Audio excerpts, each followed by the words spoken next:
I could also say some words as well. My name is Dan Martell. I'm the president of Michigan State University College Democrats. We took a dedicated supporting role in the march on Friday, where we delivered 5 demands from students to the Board of Trustees. For those of you not familiar with those demands, I will read them again to ensure there is no confusion. First, an immediate statement by the Board of Trustees that actually reflects its attitude toward future allegations of sexual assault at MSU. Second, a list of immediate changes the board will enact to empower sexual assault survivors and restore trust. Third, an open meeting with community participation as soon as possible, and then again upon the completion of the Attorney General and NCAA investigations. Fourth, a plan that addresses the shortfalls in MSU's transparency that is agreed upon by the Board of Trustees and ASMSU, the representative body of the students. And fifth, the resignation of any trustees who oppose these points, either explicitly or through their inaction. Now, I have not yet received an email in my university email which has a statement from the board which reflects a change in their attitude toward future allegations of sexual assault at MSU. Additionally, having an open meeting with community participation could have easily happened this morning, and I do commend Trustee Masalam for having a town hall tomorrow. However, that is only one board member. Instead, we were told yesterday that the board would not be allowed, or would not be allowing public statements to be made at this meeting. My understanding is that public comments are normally allowed if they are registered through the proper channels the day before the event. We followed this protocol, and we were turned away, which is why we have all chosen to occupy this space this morning. Now, I am not aware of any plan which addresses the many shortfalls in MSU's transparency. If anything, I think the lack of transparency has been magnified given the events since Friday. There are tens of students sitting in the lobby right now that were not allowed up here. There are many students, I'm sure, in this room who would wish to speak and are not allowed to. Now, none of these demands that we have made at the administration building on Friday have been met.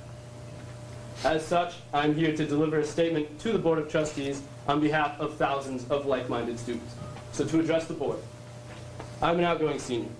I will graduate in a few months and begin my career teaching high school in rural Arkansas.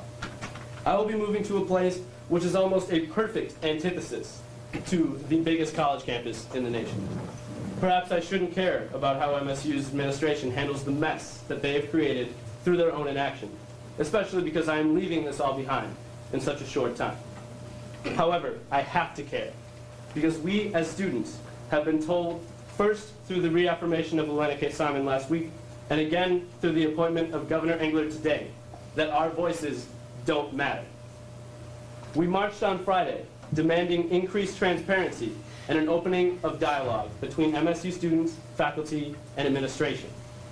We marched demanding the Board of Trustees act in a way that can restore trust in their authority. What we got were shady backroom dealings, which resulted in the political appointment of a straight, white, wealthy male who is just conservative enough to keep our elected officials down Michigan Avenue pacified for a little while longer.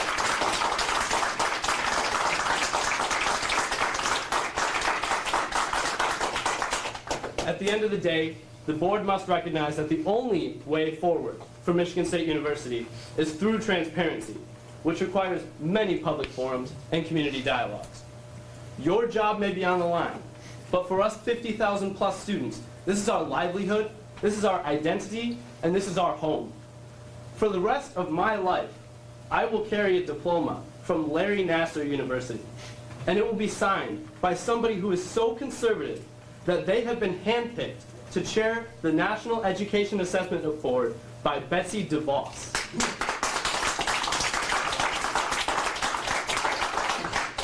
On that same token, I am sick and tired of getting updated on all these proceedings through the media, as many of my colleagues have already mentioned. For the past week and a half, I have not been able to watch TV or scroll through social media without the only university that I applied to having its name dragged through the mud because its administrators and staff weren't human enough to do the right thing when it counted. Every time I see a story on the news for example, about how the board reaffirmed their support for a president who stepped down within the same week, or how certain trustees see the biggest sexual assault scandal in American history as just a thing, I think to myself, geez, this can't get any worse, can it? And day after day, this university digs itself into a deeper hole with some other abhorrent decision which was also made without consulting students. So this demonstration today is a culmination of all of the frustrations that students have with the MSU administration, and it will not end here if the board makes no positive changes. We have to learn from the survivors of Larry Nassar and all band together to make change. If what it takes is a boycott of attending class, or weekly marches and demonstrations, that is what we will do. We will not be silenced like this university silenced the survivors of Larry Nassar for over 2 decades. Now, Trustee Ferguson, you said that you don't call the fire department 3 days late after a fire. But you guys did not call the fire department for 20 years when it came to sexual assault.